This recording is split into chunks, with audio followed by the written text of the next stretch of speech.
ONR Radio. C'est sur www.onradio.com.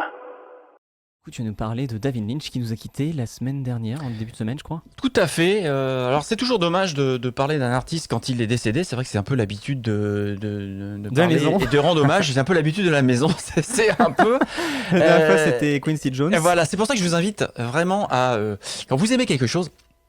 Quand vous aimez quelqu'un, n'hésitez pas à en parler autour de vous, à le faire découvrir quand il est vivant, sur les réseaux sociaux, sur vos Instagram, etc.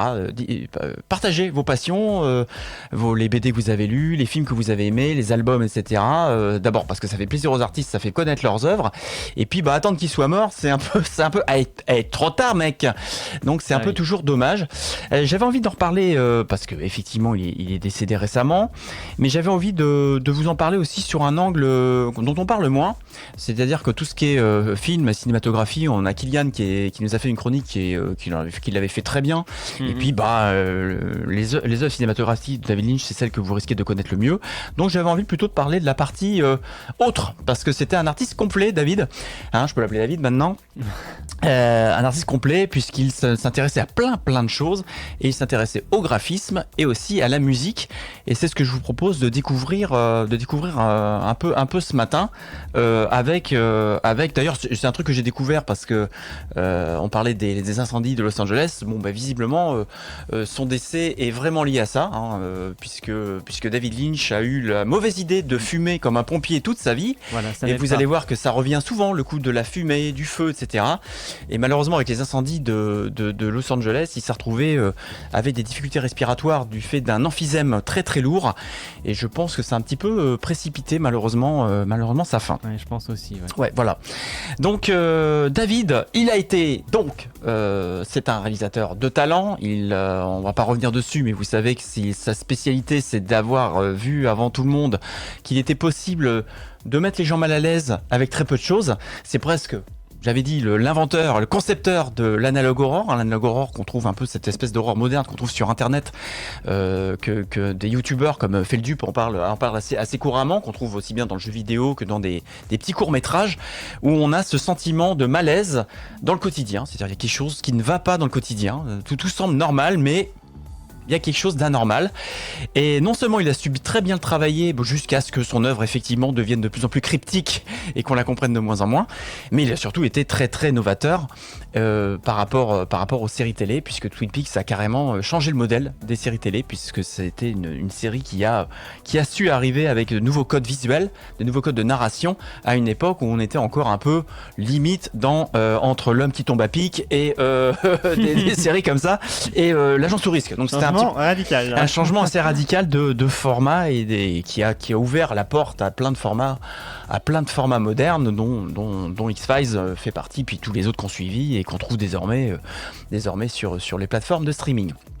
Alors David Lynch, il a publié déjà de 1983 à 1992 une bande dessinée hebdomadaire au format comic strip, donc déjà dès 83, qui se nomme The Angriest Dog in the World, c'est-à-dire le chien le plus en colère du monde. Tu as une image, je crois, dans le petit dossier que je t'ai donné. Et en fait, c'était une planche. Alors là, vous en voyez que la première planche. En fait, c'était 3 cases. C'était une BD qui était en 3 cases. C'était toujours les mêmes, tout le temps les mêmes dessins. Sauf que, il changeait juste le texte. C'est-à-dire qu'il changeait les bulles, il changeait le texte, et on avait toujours cette espèce de chien.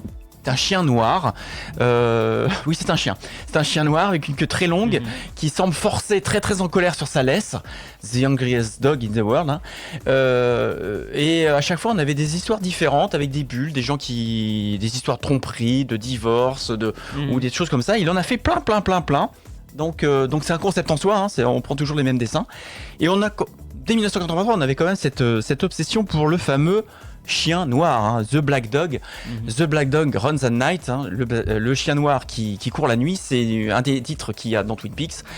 Le chien noir décrivant évidemment le très célèbre Bob, le tueur de Twin Peaks, le tueur surnaturel qui est dans la série Twin Peaks.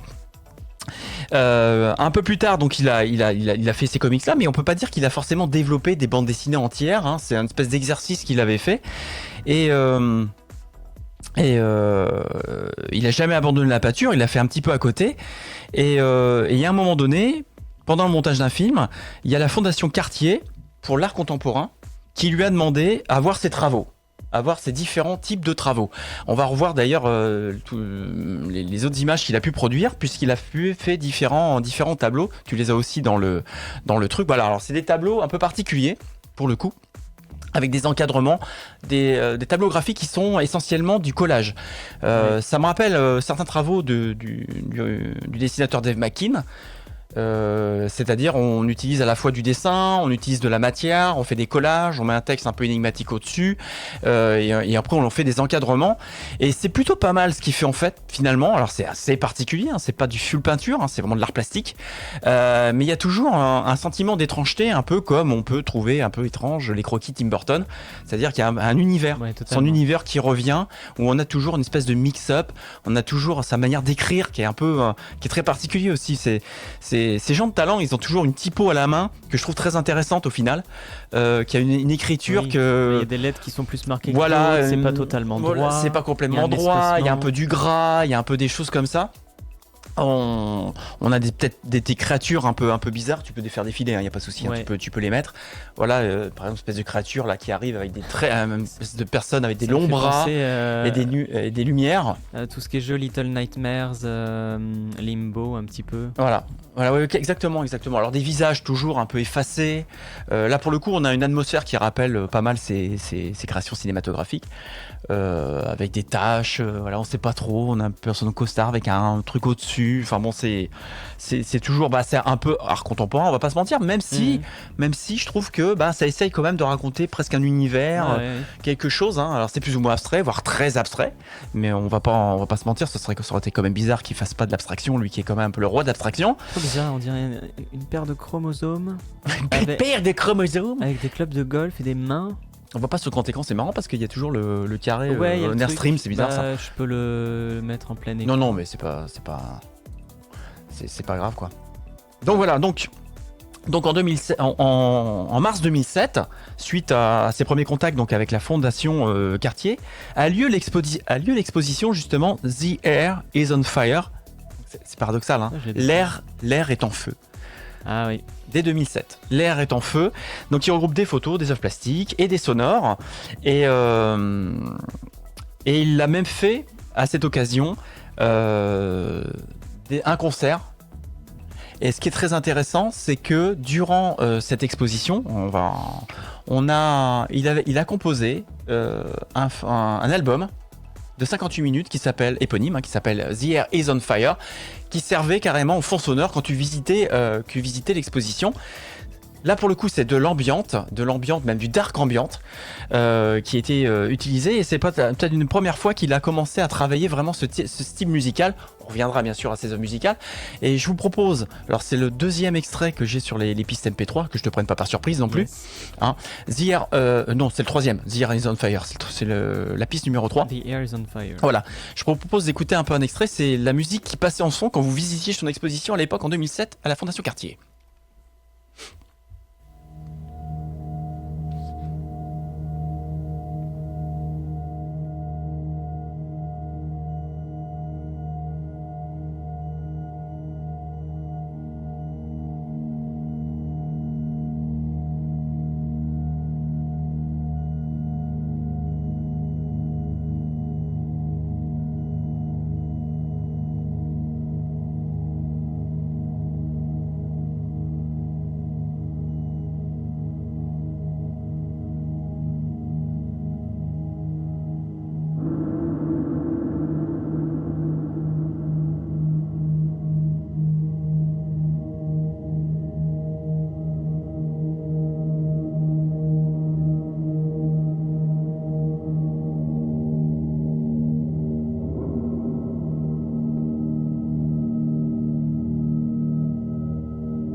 Sur le visuel que j'ai mis, il y a marqué Light Fire Boy. Oui. Il y a toujours fire. Il y a toujours le feu. Il y a toujours la musique, il y a la fumée, le feu, c'est un peu obsessionnel. C'est des choses qui reviennent beaucoup dans ses obsessions. Il en a beaucoup, des obsessions. Alors voilà le type d'ambiance que vous avez. Alors cet album, moi j'adore, bien sûr. Moi qui suis fan de dark ambient, etc. Euh, j'ai découvert d'ailleurs, c'est pas si vieux que ça, hein, que j'avais découvert qu'il avait fait différents types d'albums sur lesquels on va revenir. Et vous avez plusieurs pistes, mais l'album il dure 58 minutes, un peu de cette atmosphère-là. Donc vous imaginez l'ambiance un peu ouatée, un peu étrange qu'il y avait à la Fondation Cartier. Avec dans Silent Hill. Là. Ouais, complètement. Mais on est complètement dans l'atmosphère musicale qu'on retrouve dans certains passages de la plupart de ces films. Hein. Oui. Dans Lost Highway, dans Mulholland Drive, vous avez toujours des plages qui sont de dark ambiante, un peu comme ça. Donc ça le travaille aussi parmi. Au passage, toutes les œuvres qu'on cite là, a posteriori de son œuvre, Silent Hill et tout, je pense que ça n'aurait peut-être pas existé de la même façon s'il n'avait pas été dans le coin. Exactement, parce que c'est toujours, encore aujourd'hui, pour travailler avec des gens qui travaillent sur différents types de formats d'horreur écrits, hein, romans, peu importe, jeux, etc. C'est la référence de celui qui a fait en sorte que tu te sentes un peu mal à l'aise par même limite à la limite du jumpscare, mais par des choses par de l'inattendu, vraiment de l'inattendu, et des personnages habillés en noir qui parlent bizarrement, avec cette aura de mystère qui fait vraiment. J'avais vu une phrase que j'avais trouvée sympa lorsque son décès a été annoncé. Il y a quelqu'un qui disait David Lynch, c'était le réalisateur préféré de ton réalisateur préféré. Oui, c'est ça, c'est le réalisateur préféré de ton par réalisateur exemple, préféré. Spielberg qui était vraiment fan de. Oui, il y a plein de gens le citent parce qu'il a apporté plein de choses, et puis surtout il a été culotté. Faut dire ce qui est. Faut être quand même hyper culotté pour faire certains films qu'il a fait et partir du principe que les gens vont pas comprendre, mais c'est à eux de chercher à comprendre, quoi. Sachant qu'il se basait énormément sur des choses qu'il avait vues ou dont il avait pensé, juste des petites idées. Hein. Il avait raconté, ça a changé pas mal de fois de version que Twin Peaks. Il avait juste eu l'idée de Twin Peaks en voyant des miettes de pain sur une table au restaurant. Il sortait des choses comme ça. Voilà. C'était un personnage. En même temps, c'était un personnage très assez amusant. Et donc pour revenir jusqu'à ses créations graphiques, ça a été un peu un déclic, cette histoire Fondation Cartier, figurez-vous, parce que vraiment, Paris, ça l'a vraiment inspiré. Puisqu'à proximité de la Fondation Cartier, il a découvert l'atelier Mourlot, la lithographie. Et vraiment, a été un déclic pour lui. C'est-à-dire que Paris, c'est un déclic et il s'est mis vraiment beaucoup plus à créer à partir du moment où il y a eu cette exposition. Et Paris l'a inspiré. Il a même fait un court-métrage en noir et blanc intitulé Idem Paris, qui montait les tirages de ses lithographies sur des presses de l'atelier, etc., etc. Il y a eu des expositions, encore une fois, un musée d'estampes à Gravelines. En Auvergne, à Clermont-Ferrand aussi. Donc, en fait, c'est là où quasiment où il a exposé le plus. C'est un peu en France. Visiblement, de ce que les gens pensent, c'est que il a commencé à faire ça parce qu'il sentait peut-être qu'il avait fait un peu le tour de ce qu'il avait raconté au niveau cinématographique et qu'il sentait que passer un peu plus vers les lithographies, la création comme là de tableaux avec cette ambiance musicale, il partait sur un autre type de format et qu'il n'avait pas exploré encore. Mais malgré tout, on peut pas dire que ses œuvres se sont beaucoup vendues et que David Lynch, il a été surtout connu pour ce graphisme et qu'il a fait une deuxième carrière dans le graphisme. On peut même dire que d'ailleurs les gens allaient voir ses expositions parce que c'était David Lynch le réalisateur avant de pouvoir. Donc je vais pas dire que c'est une frustration, je sais pas s'il l'a exprimé, mais on va dire que soit c'est arrivé trop tard, soit ça restait pour tout le monde le réalisateur. Et finalement ses œuvres, ça restait un peu une sorte de quelque chose de particulier, comme Nikos Aliagas fait des photos, tu vois. C'était un peu. Oui, les gens voient ça comme une parenthèse de sa carrière, alors que pour lui c'était indissociable. Voilà, de exactement. Son travail, oui. Voilà, c'était bon. Alors, au moins, ça le mérite d'exister. Mais c'est, comme tu as vu, c'est un peu particulier. Mais on retrouve, moi, ce que je trouve quand même intéressant, c'est que même si lui considérait qu'il n'avait plus forcément l'inspiration, en tout cas d'idées qu'il voulait raconter, quand on voit ses toiles et sa musique, on dit il continue quoi. En fait, on est toujours là-dedans. On est toujours dans le côté, c'est bizarre. La musique est bizarre, les toiles sont étranges, il y a un moment un peu inquiétant là-dedans, donc il en est jamais vraiment sorti quelque part là-dessus, et il en est resté là, hein, il a certainement créé plein d'œuvres qu'on verra peut-être, hein, je suppose que là, étant un peu en arrêt avec l'emphysème, etc., je peux pas imaginer une seule seconde qu'il ait arrêté de créer des choses et de faire de l'art plastique, donc peut-être qu'on aura des expositions posthumes qui vont arriver, qui sont liées par rapport à sa famille. Et j'aimerais qu'on revienne à la musique justement. La musique et David Lynch, c'est important et c'est devenu de plus en plus important chez lui aussi dès 2001 en fait, dès 2001, bien avant qu'il découvre son plaisir à faire du graphisme. Mais le morceau le plus connu qu'on connaît des musiques de David Lynch, c'est le premier, la piste numéro 1, c'est celle-là.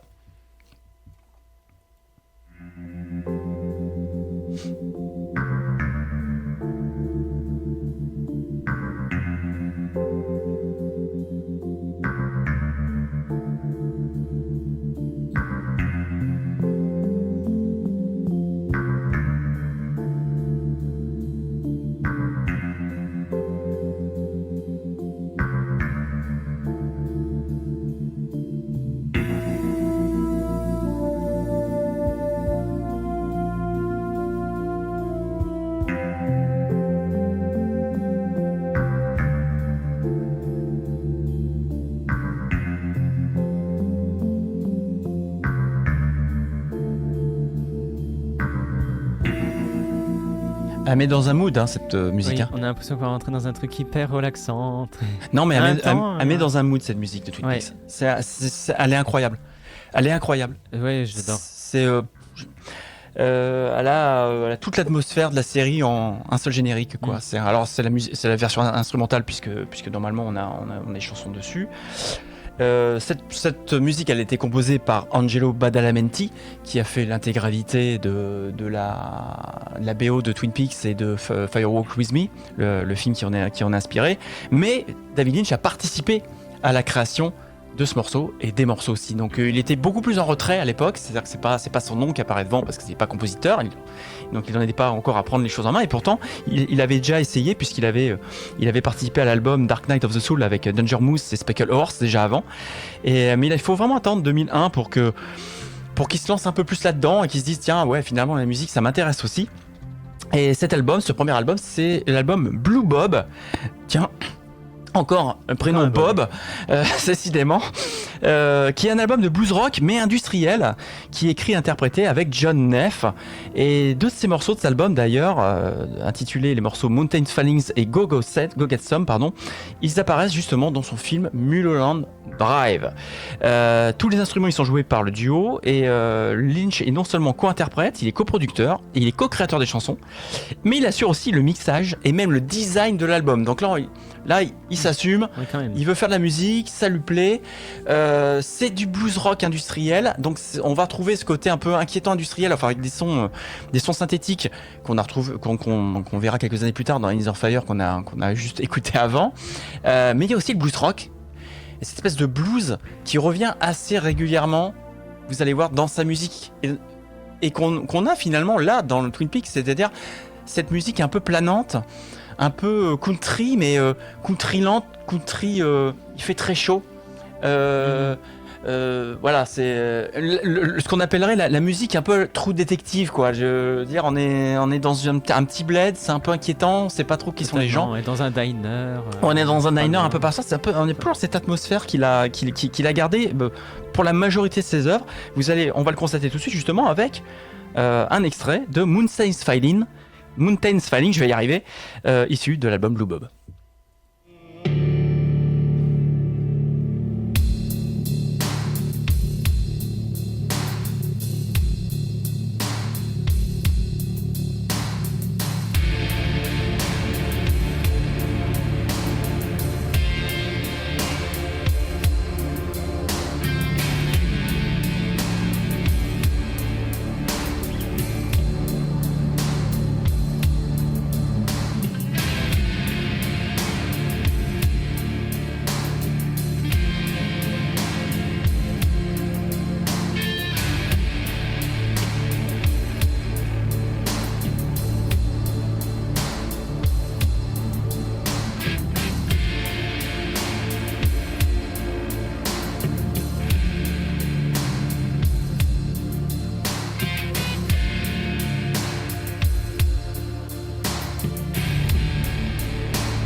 Donc comme j'ai une mémoire story, hein, voilà, j'aurais pu vous l'emmener, l'album je l'ai dans ma CD Tech, Blue Bob.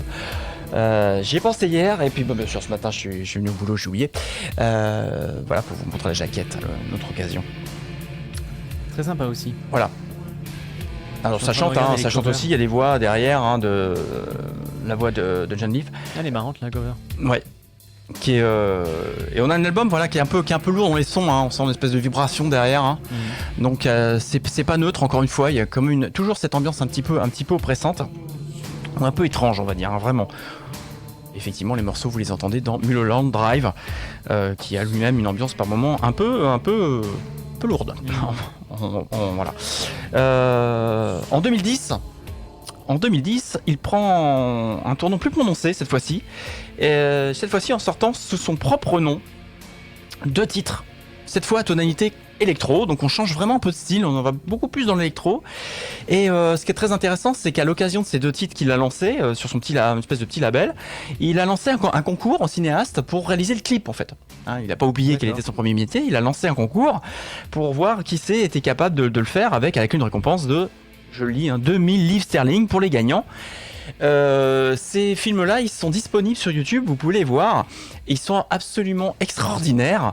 Et le concours, il a d'ailleurs été remporté par Arnold Parzo, qui était un étudiant rennais français. D'accord. Oui, qui est vraiment sympa. Et je crois que c'était justement sur le titre Good Day Today. Et on va écouter tout de suite l'extrait, justement, vous allez voir, ça change un peu d'ambiance. Good Day Today. C'est intéressant ce genre de projet, juste pour faire une parenthèse, parce que ça donne une certaine proximité, même artistique avec le public. Et c'est rare de voir des. Surtout des si tu réalises un clip d'un truc de David Lynch et que c'est David Lynch qui te choisit toi. Ouais, tu peux mourir tranquille. C'est celui-là. Ouais. Ça change un peu.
Changement radical d'ambiance. Et les 2 premières phrases de cette chanson, Good Day Today, c'est So tired of fire, so tired of smoke.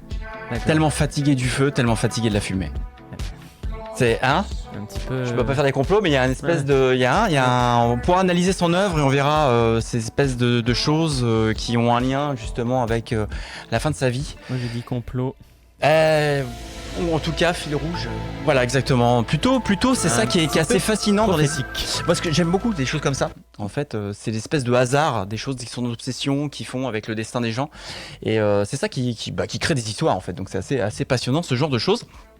Donc ces 2 titres-là, il s'arrête pas là, il crée même un nouveau site après pour rassembler les meilleurs artistes émergents, afin de soutenir les œuvres de sa fondation. Donc il met vraiment en avant les gens en avant, que ce soit par des clips pour ses propres morceaux ou des artistes qu'il admire.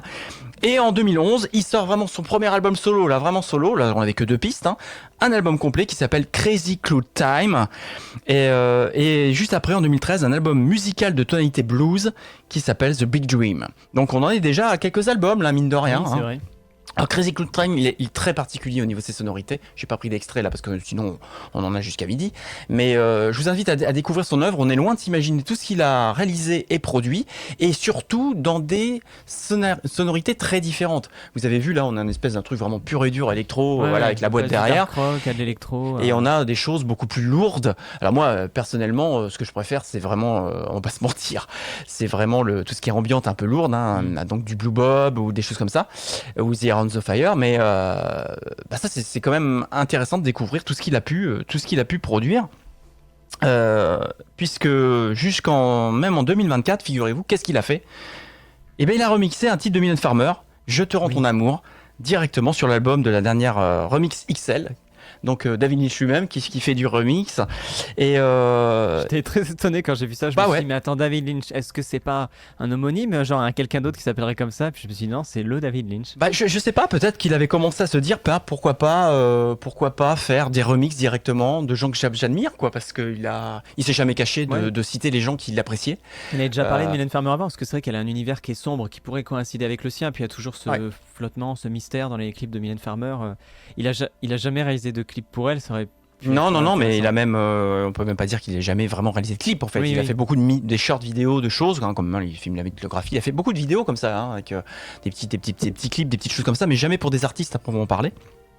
Mis à part pour lui-même, je pense sur Crazy Clown Time. Et on arrive à la fin. On arrive à la fin de sa carrière musicale, un peu abrégée. Peut-être qu'il aurait continué, peut-être qu'il aurait fait que de l'art plastique. Ça, on ne le saura jamais. J'ai quand même gardé un morceau pour la fin. C'est un morceau qui date du 10 juin 2013, qui est un morceau que j'aime beaucoup personnellement, qui est interprété par David Lynch lui-même et la chanteuse Lee Kelly, qui a été diffusé sur Internet, qui s'appelle I'm Waiting Here, avec un très beau clip où une voiture démarre et suit une route comme Lost Highway. Comme le générique de fin de Lost Highway, cette fois-ci sur une musique sublime de David Bowie à l'époque, qui a participé quand même non seulement à quelques œuvres de David Lynch en tant qu'acteur dans Twin Peaks, mais aussi dans les bandes originales. Et ce morceau, I'm Waiting Here, je propose de l'écouter et de vous laisser là-dessus. Voilà, c'est un artiste qui a marqué, qui marquera encore, dont les gens s'inspireront encore pendant de très très très nombreuses années. Et je trouve ça intéressant qu'il n'ait pas laissé qu'une filmographie dont les gens s'inspirent pour faire des jeux vidéo. On parlait de Remedy avec Alan Wake, mais qu'il a laissé aussi des œuvres graphiques et musicales qui sont aussi tout aussi inspirantes, en tout cas pour des gens comme moi et je pense pour d'autres personnes. Voilà, merci David.